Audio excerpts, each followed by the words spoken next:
Hello and welcome to another episode of the Ecommerce Coffee Break Podcast. Today we want to talk about retention. We want to talk about how to bring back customers to buy more from you. Customer lifetime, obviously a very important factor, specifically with rising ad costs. And therefore you want to bring back as many customers that you already had. So with me on the show as a guest, I have Dileepan Siva. He's the founder and CEO of Upscribe.io, and they're enabling subscription services for merchants.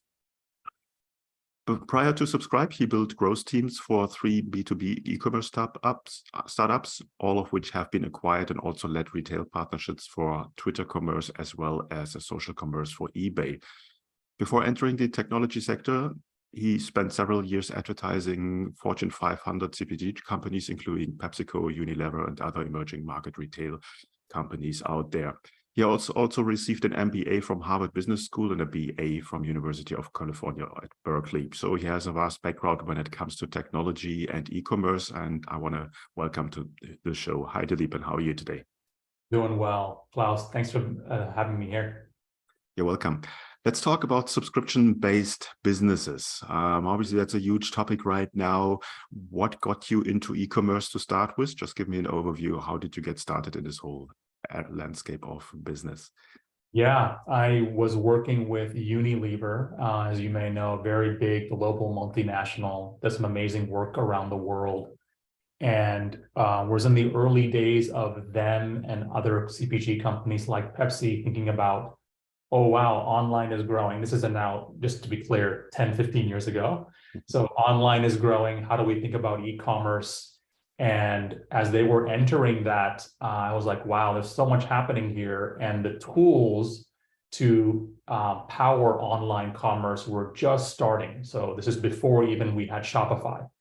And so I was starting to see all of this happen. But because I had come from the CPG, the consumer packaged goods world with Unilever, many people buy these products on a recurring basis because you want to have soap, not once, but every month, for example, or you want to have coffee. So with that background, when I think about e-commerce, I already thought about a consumable good you would buy more than once. Yeah, obviously it has a lot to do, and I think you said that you buy it more than once, so it's a lot of being convenience involved in there. You don't need to think about it; it comes delivered all the time. I think that's where most of the impact is on subscription-based businesses. Now, you mentioned with Shopify, things have become easier, and subscription, as said, is on the rise. It's a big part of every marketing strategy of merchants. Tell me a little bit about where are the biggest challenges of implementing a subscription into your business? Yeah, I think the biggest challenge for individuals is understanding which products to enable for subscription. It's not as easy as saying these ones sell the most and you should enable it, although many merchants do that. When we work with merchants, we do an analysis to understand which products should you enable to subscription, and test and iterate from there to then understand how best to grow. Because you could turn on subscription for every product and then result in a lot of churn, right? Because those products are not the most likely to increase your lifetime value or LTV. Yeah. You mentioned churn. Not everyone knows this term. Tell me a little bit, what does churn mean and what kind of impact does it have on your business? Yeah, so churn is an important concept. In addition to lifetime value, which is what is the value of a customer over the course of how long they are buying your product or products. Churn is if they do subscribe and then they choose to cancel, right? You've now had a churn in your business, right? So that's how we think about those two metrics are really important. Lifetime value, LTV, and what is the churn rate for a business when we think about recurring revenue and subscriptions. So how do you get these two things together in a possible way into your business on how to make that work? Yeah, so we focus a lot on churn because we are an enabling tool for subscriptions. We focus a lot on very simple things like if a customer or subscriber is skipping a product, so skipping their shipment, saying, okay, I don't need it this month, what can we learn from there? Is the frequency too much? Is there another reason they don't like the product? So we're using surveys and very soon data science and AI to understand what's happening with that customer so we can prevent that churn. If we can prevent the churn, the money that the merchant spent to acquire that customer won't go wasted. You said AI might help there, data helps there. What kind of KPIs are you looking into to run? Churn is one, but are there other KPIs that you're looking at when you set up your subscription business? Those are the main ones, Klaus. It's primarily the lifetime value as well as churn. I would say as the main two pieces, and no surprise, what do those relate to? They relate to making more money and then saving more money, right? Which are probably the two most important things in any business. We can complicate it with all different kinds of KPIs and metrics, but it comes down to those two things, right? Money in, money out, right? And so we want to be very clear that if you're spending money to acquire a customer, that you have a very low churn rate. And most companies will have a churn rate, say between, say, 10, 20, 30%, which is quite high. We want to get that number into the single digits if possible. Mm-hmm. When it comes to motivate someone to sign up for a subscription, what kind of strategies do you have to motivate them? Good question. The simplest one is to offer a discount. So whether you're buying and subscribing on Amazon or using our solution and you're buying directly from a brand, like a coffee brand you might love or a tea brand you might love, the easiest one is, hey, you'll save 20% on a recurring basis by subscribing. That's the basic thing. But what we're really excited about is where is this going to go in the future? And this is where the loyalty and the membership really come in. So what do I mean by that? It's not just offering a discount on each order, but do you get other exclusive perks or benefits by subscribing? That's where the industry is going now. Many of the fastest growing brands that we focus on are moving from subscription to more of a membership and loyalty and rewards model. Okay, now that's very interesting that you mentioned that.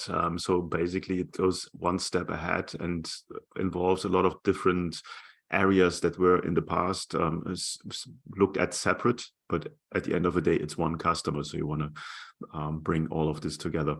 Now you mentioned coffee, tea. Are there any specific industries or verticals where subscription works very well? Yeah, I would say the most obvious ones is food and beverage, right? Health and wellness is a huge vertical. So this is like supplements, vitamins, smoothie powders, whatever that might be. People don't think about this, but it's really important vertical, beauty cosmetics. A lot of people subscribe to specific beauty and cosmetic brands. And then home goods would probably be the category number 4, which is paper towels, toilet, all of those pieces. But I would say the top 3 are really health and wellness, food and beverage, and beauty cosmetics that drive the industry. Okay, so if you have a business that's somewhere in that range, then it might be interesting. Now, when it comes to the usability, UX, putting it into your store, are there any kind of best practices on when to show or when to offer a subscription? Yeah, in terms of acquiring a subscriber. Yeah, exactly. So what we've found is many of the fastest growing brands that we work with, they actually have specific marketing campaigns focused on the most loyal potential customer who can become a subscriber. And so what they're doing is, yes, you can have it on your PDP or product detail page. More important is to have maybe even a full landing page driven by an affiliate partner or an ambassador that lays out why you should subscribe, not even offering the one-time option. So that we find to be very effective. Again, brands need to figure out which product or products really work well that way. We find brands that have very low SKU count or product count do really well with a singular landing page focused on subscription. Mm-hmm. So do you think it would make sense to then not only to have your usual product detail page, but on top of that, create a separate landing page only for a campaign to increase your subscription numbers? Is that right? That's right. That's what we see the best-in-class brands do, because what they're focusing on then is who are my most loyal customers. You probably know the classic metric of 80-20, where 20% of your customers are driving 80% of your revenue. how are you best serving that 20%? It's not that you don't serve the 80% with the main page and the product listing page and the product detail page, but can you serve this loyal customer with a specific offering? Yeah, you're talking my language. Loyal listeners of the show will know that I'm a big fan of the 80-20 rule. So, and that's absolutely right there. Now, when it comes to the communication with your subscriber, I think that's a very important factor to keep them at bay and having them coming back. Are there any strategies like email marketing, SMS marketing, or whatever you are using to just keep them informed and remind them that they are a subscriber? Yeah, we actually launched late last year a really amazing product called Reorder. So our main product is enabling subscriptions. How do you buy on a recurring basis? Most customers, while there are some customers, that 20% that they want to subscribe, they know they want this product, they want it on a recurring basis.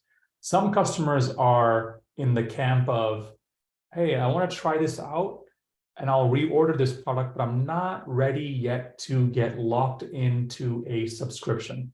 So we have a product where it looks back at the order history for an individual customer and says, okay, if they bought twice, and let's say, for example, there's a 45-day gap between the two purchases, we can then send them an email, sometimes SMS, but more likely email, saying, hey, Klaus, would you like to reorder this product? And then in the email, it'll say, have a reorder button. If you click the reorder button, it'll pre-populate a cart and make it very easy to check out.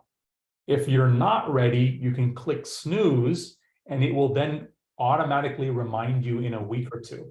So what does this do?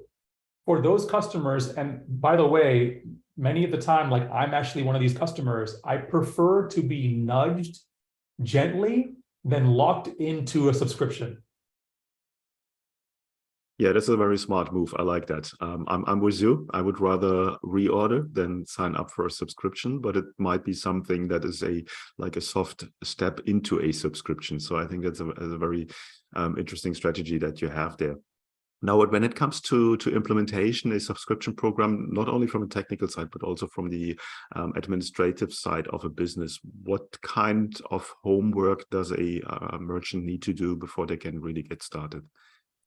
And get started with subscriptions. So there isn't much homework beyond, because we do a lot of, when we onboard a merchant, of that data analysis to understand exactly what to do.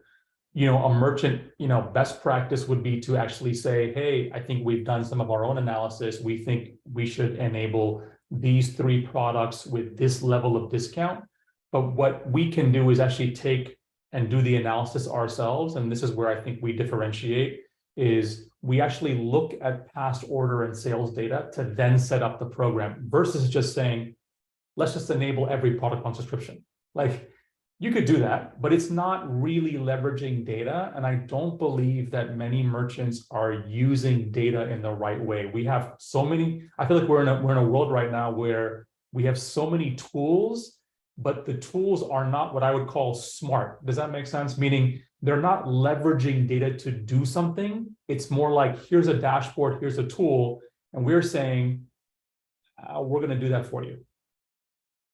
Yeah, I think that's very critical for a lot of merchants.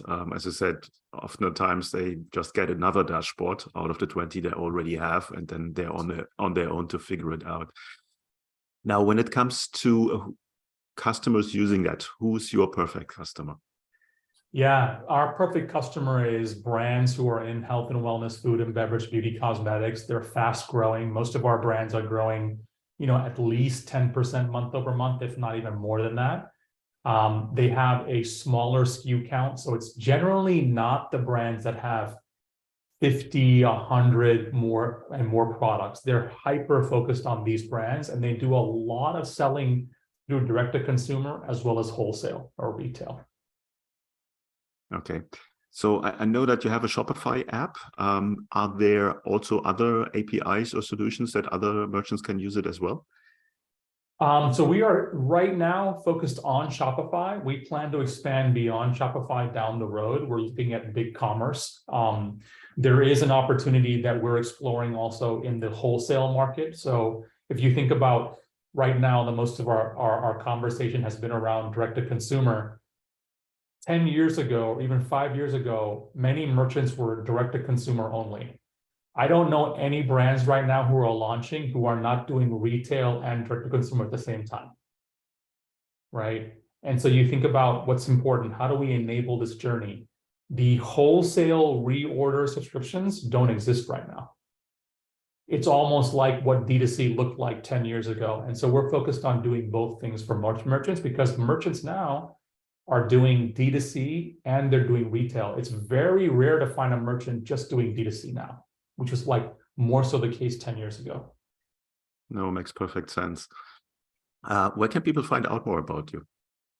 Love them to check out our website, upscribe.io. They can email us there. We have a form they can sign up and learn more about our platform and where we're going. And just to be very clear, when they reach out to us, we would be more than happy to do the data analysis gratis. It doesn't have to be, we can have a conversation. We really want to adopt an approach about educating the industry here on the importance of recurring revenue, whether that be through subscriptions or reorder. So happy to just talk about what we know and how we think about the space and how we can be helpful, whether it be around a singular landing page or other tips and tricks that we know that we can share. I'm sure a lot of listeners will take you up on that. Before we come to the end, obviously the most important question is, what's the pricing? What's the structure of your fees? Yeah, so we're basically, we operate on a percent per transaction. So every recurring transaction that we enable for the merchant, we take a cut of that revenue. Okay, that's very, very straightforward. Cool. Yeah, thanks so much for giving us an overview of subscription and how to increase the lifetime customer value in your business. I think it's a must-have for every merchant out there. And I would strongly recommend that they would reach out to you and then at least give an overview of a data analysis of if their business is really suitable for that. Thanks so much. Thank you, Klaus. Hey, Klaus here. Before you go, I would like to invite you to become part of the e-commerce merchant pro community to get actionable advice from other Shopify merchants who already have achieved what you are aiming for. Our community is a safe place to actively grow your online retail business with the support of the most amazing and helpful group of e-commerce entrepreneurs behind you. Running a Shopify business is tough. Don't do it alone. Join us now. You will find the link in the show notes. Also, if you think your online store has conversion or marketing issues and you would like to have a fresh set of eyes on your business, then drop me an email at klaus@klauslauter.com and let me know a little bit about your business. It might be beneficial for you to have me look over your store, offers, emails, and ads and get an unbiased outside perspective and guidance to help you make most of your online business. Thank you as always for tuning in today. I appreciate you. Until next time, and I talk to you soon.